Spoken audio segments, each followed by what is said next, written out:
10 million users in just 7 hours.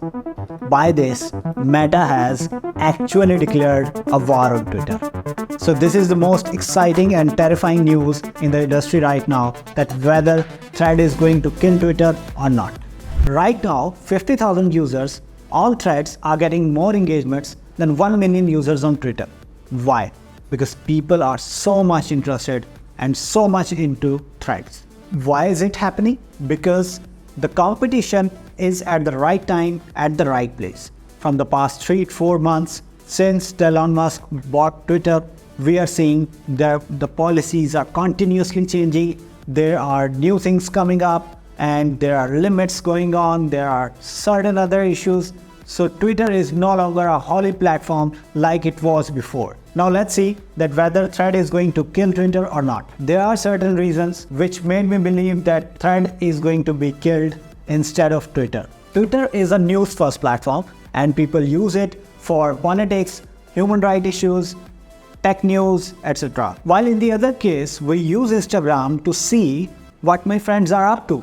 So you see, there are two different kinds of usage for Instagram and Twitter, although it's a very good time for Thread to be launched and to make a good competition in the market right now and to threat Twitter actually. But if Twitter corrects itself at the moment as well, I think there is no future for threads in the long run. Do you remember the example of Google+? It died its own death in the competition of Facebook because the users were all time confused what they need to do on the platform. That is why it died its own death. There are other things as well, like there are no hashtags right now in threads, which is very important, and Twitter users are used to of it. So of course, the people who want to use threads instead of Twitter, they are going to miss it. There are pros and cons on each platform, of course.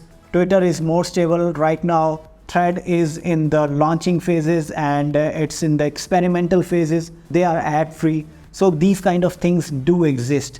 But in the longer run, if we see whether people are going to switch Thread from Twitter, I don't see that coming along in the longer run. Initially, people will get excited, they will install it, they will use it. But again, it's another application. It's one other application.